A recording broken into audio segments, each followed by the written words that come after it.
The day you got comfortable is the day you started losing. Part 1. The slow death nobody notices.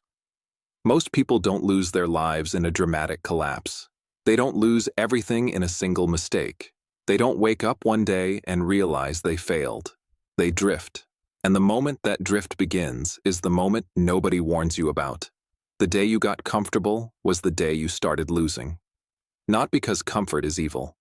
Not because rest is wrong, but because comfort quietly replaces hunger, and hunger is the only thing that ever built anything worth keeping. Take the next step right now to send a subconscious message to yourself and the universe.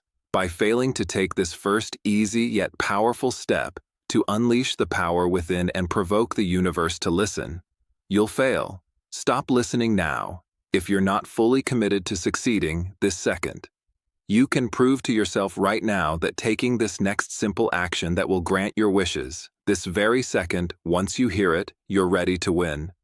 But stop. Right now, if you won't do this, right now, if you listen to this next simple step and fail to do it, you'll be sabotaging yourself to failure. So I warn you, only continue if you're ready to prove your worth and readiness. If you haven't subscribed as simple symbolic proof of your commitment to yourself and me, then stop now, hit the subscribe button and like and lock in. If not, won't take the simple step to hit a simple yet powerful button, leave. You're doomed for failure and can't commit to yourself by following a simple, powerful symbolic metaphor, and you're not ready for success and doomed yourself to mediocrity and failure and don't deserve this, and this isn't made for you. Comfort doesn't feel like failure.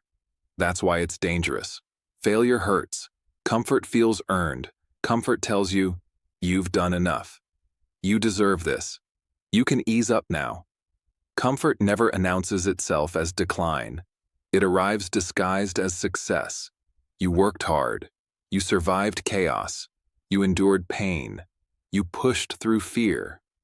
So when things finally slow down, when the pressure lifts, when the fight quiets, you think, this is peace. But what it actually is, for most people, is the beginning of decay. Hunger is not motivation. Hunger is alertness. It's the internal signal that keeps you sharp, restless, dissatisfied with stagnation. Hunger is what makes you ask, how do I get better? What am I missing? What am I avoiding? What's slipping? Comfort silences those questions.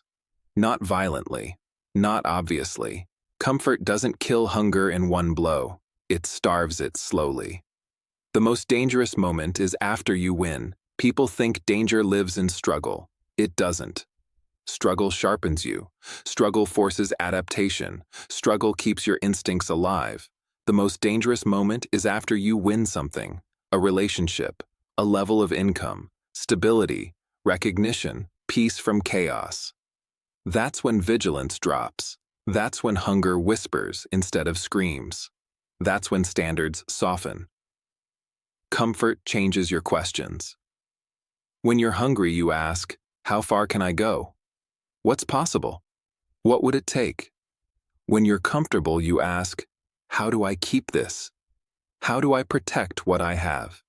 How do I avoid disruption?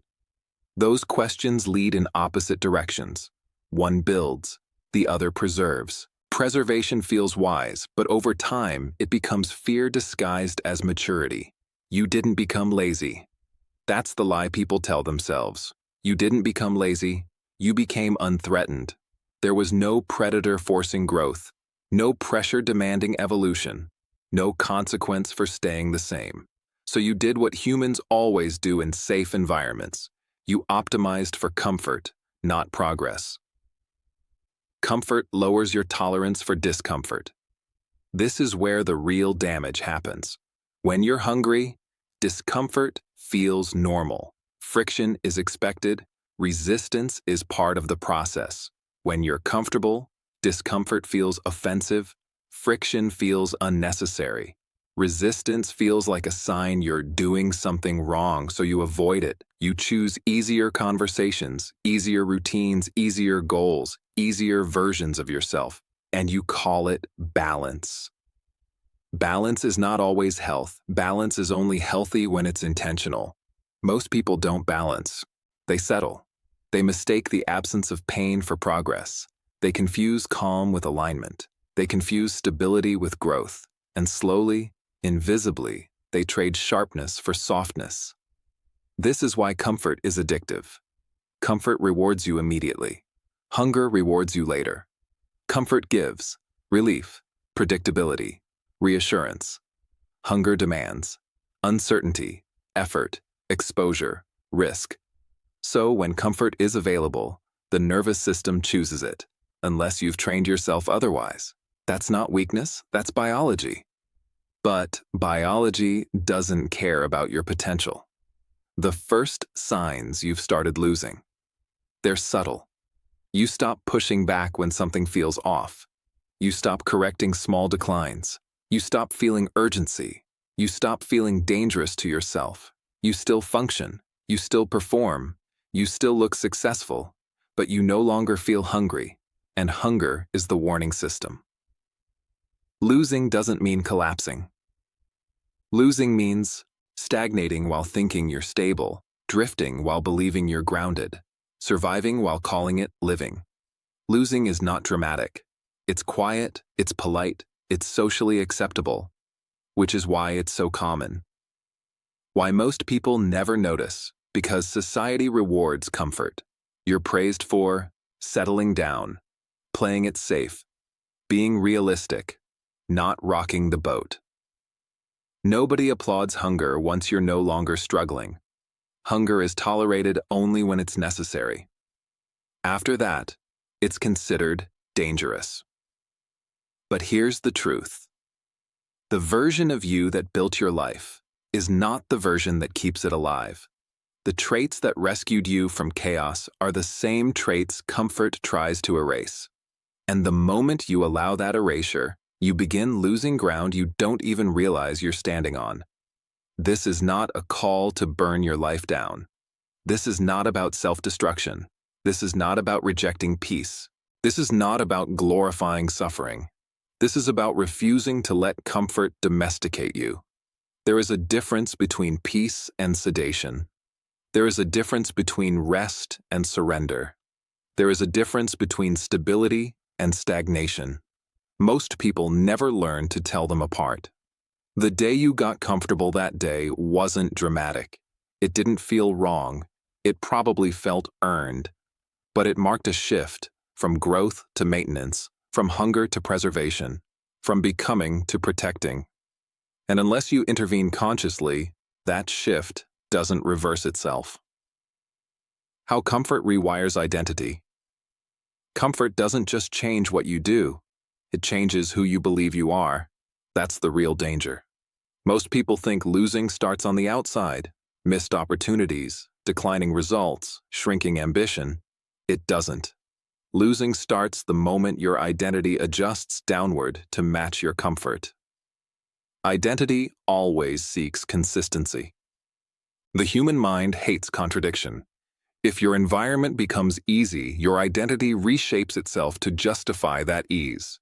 You stop saying, "I'm someone who pushes," and start saying, "I'm someone who values peace." You stop saying, "I'm disciplined," and start saying, "I'm balanced now." Nothing sounds wrong. Nothing sounds weak.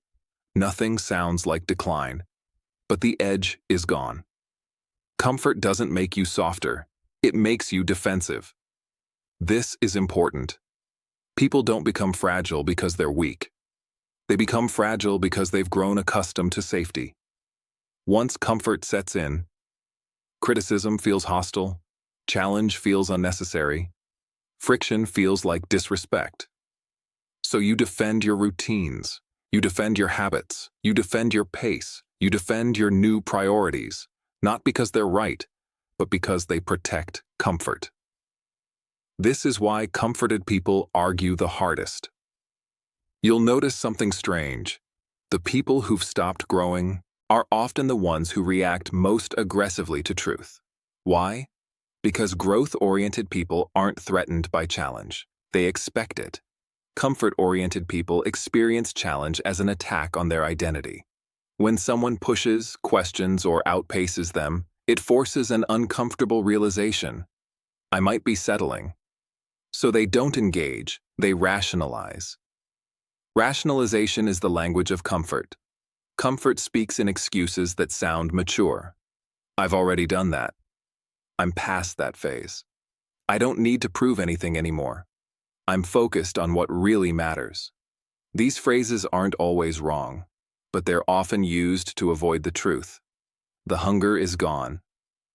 Why comfort makes you afraid of your old self. This is subtle, but critical. Your old self was dangerous, restless, unsettled, driven. Your old self disrupted routines, challenged limits, questioned ceilings. Comfort teaches you to see that version as reckless. You say things like, I was too intense back then. I was chasing validation. I've matured. Sometimes that's true, but sometimes it's a lie you tell to justify shrinking. Comfort trains you to fear disruption. Once your life stabilizes, disruption becomes the enemy. You stop asking, what would make me uncomfortable but better? And start asking, how do I keep things predictable? Predictability feels safe, but predictability is where growth dies. Everything that ever upgraded your life once felt disruptive. Comfort teaches you to forget that. This is why most people resent those who stay sharp. Pay attention to this. People who maintain hunger, quietly, relentlessly, often make others uncomfortable. Not because they're loud, not because they brag, but because they exist as proof. Proof that comfort isn't inevitable. Proof that edge doesn't have to fade. Proof that stagnation is a choice. So comfort-oriented people don't admire them. They explain them away.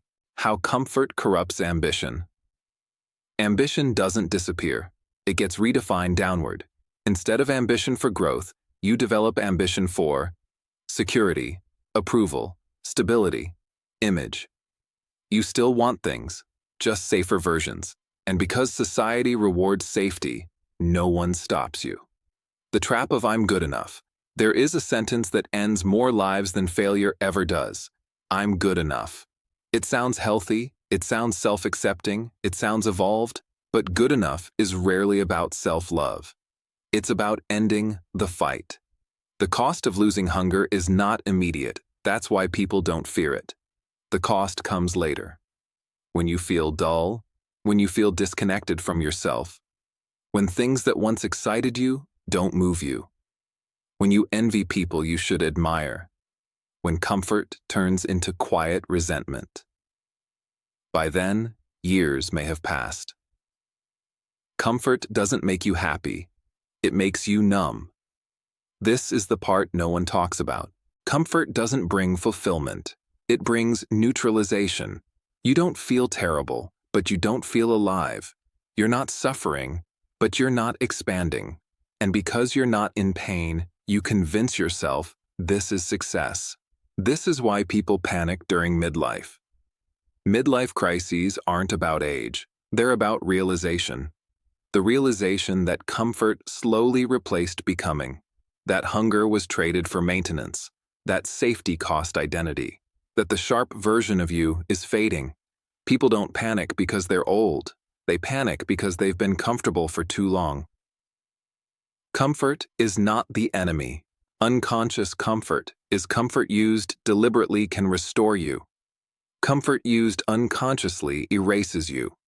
The problem is not rest. The problem is forgetting how to fight. The moment you notice you're losing, there's always a moment, a quiet one, when you realize you're coasting, you're avoiding difficulty. You're no longer dangerous to your old limitations. Most people ignore that moment. They distract, they rationalize, they numb. But that moment is the warning. Hunger is a responsibility, not a feeling, not a phase, a responsibility. Because once you've built something, your mind, your body, your life, you owe it maintenance through pressure, not ease. Pressure is what keeps systems alive. The truth nobody likes. The version of you that's comfortable will never create the life you secretly want. Comfort can preserve what you have. It cannot expand who you are. And once you accept that, you face a choice most people avoid. Stay comfortable and slowly lose, or choose discomfort and stay alive. How to stay sharp without burning your life down. Most people hear everything you've just heard and make the wrong assumption. They think the answer is to blow everything up, to abandon stability, to manufacture chaos, to live in constant intensity. That's not hunger. That's panic. Hunger is not recklessness. Hunger is deliberate pressure, and the people who stay sharp long-term understand one thing most never do. You don't need chaos to stay alive. You need resistance. The difference between pressure and destruction. Pressure refines. Destruction erases. Pressure is chosen. Destruction is impulsive. Pressure is targeted. Destruction is scattered. Most people oscillate between comfort and chaos because they don't know how to live under controlled stress. So they rest too long, then panic, then burn themselves out, then crawl back to comfort. That cycle destroys more potential than failure ever could. The discipline of voluntary discomfort. The strongest people don't wait for life to pressure them. They apply it themselves, not everywhere, not all the time, but consistently. They choose hard conversations instead of quiet resentment, difficult training instead of maintenance workouts, uncomfortable truths instead of soothing lies, stretch goals instead of safe ones. They don't live in suffering, they live in edge. Edge is not exhaustion. Edge is awareness. It's the feeling that you're not done, that you're still sharpening, that you still demand something from yourself. You can have a calm life and still live on edge. You can have stability and still be dangerous to stagnation. The key is never letting comfort become unquestioned. Rule number 1: comfort must be earned. Daily comfort is not a permanent state, it's a temporary reward. When comfort becomes automatic, it becomes corrosive. The rule is simple. You only get comfort after pressure. Work first, ease second, challenge first, recovery second. Not occasionally, always. Rule number 2: never let your standards downgrade quietly. Standards don't collapse, they erode. You don't wake up one day weak. You wake up one day tolerating things you used to reject. Pay attention to what you let slide, what you excuse, what you stop correcting. That's where losing begins. Rule number 3: stay dangerous to your old self. If the version of you from 5 years ago would feel comfortable in your life today, you're not growing. Growth should make your past self uncomfortable, not ashamed, unimpressed. Comfort wants you to admire how far you've come. Hunger asks how far you still intend to go. Rule number 4: discomfort is a signal, not a stop sign. Most people treat discomfort as a warning to retreat. That's backwards. Discomfort usually means you're expanding capacity, you're confronting truth, you're upgrading identity. Not all discomfort is good, but all growth involves some. Learn to ask, is this discomfort harmful, or is it instructive? Most of the time, it's the latter. Rule number 5: never optimize for ease. Ease is not the goal. Ease is the byproduct of competence. When you optimize for ease, you choose shortcuts, you avoid resistance, you lose adaptability. Optimize for capability instead. Ease will follow naturally, and it won't weaken you. The secret to living with comfort without losing hunger. You compartmentalize. You don't eliminate comfort, you contain it. There are areas where you allow ease, and areas where you never do. Your body should never get fully comfortable. Your mind should never stop learning. Your standards should never soften. Your identity should never settle. You can rest, but you never retire from becoming. Why most people never come back once they lose hunger? Because getting hunger back is painful. It requires admitting you drifted, confronting wasted time, letting go of excuses, abandoning the identity you built around comfort. That's hard. So people stay numb instead. The moment that changes everything. There's a moment, if you're honest, where you realize, I've been protecting my comfort more than my potential. That moment hurts, but it's also liberating, because once you see it, you can't unsee it. This is not about becoming hard. Hard people burn out. This is about becoming resilient. Resilience means you can handle pressure without breaking. You can rest without dissolving. You can succeed without softening. That's real power. Why you were never meant to be fully comfortable. Comfort feels good, but it was never meant to be permanent. Humans were built to adapt, stretch, and overcome, not to stabilize and stop. When you stop demanding something from yourself, life starts demanding things from you instead, usually in harsher ways. The final truth: the day you got comfortable wasn't a failure, it was a warning, a quiet one, an easy one to ignore. But now you know. You know comfort is not neutral. You know hunger is not optional. You know growth is not automatic. You know decline doesn't announce itself. And knowing changes everything. The choice is simple, but not easy.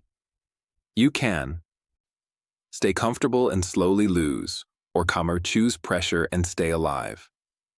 No one will stop you either way. No one will announce the consequences. No one will save you from the drift. That responsibility belongs to you. Remember this: you don't lose your life all at once. You lose it the moment you decide you've done enough becoming. And the moment you refuse that decision is the moment winning starts again.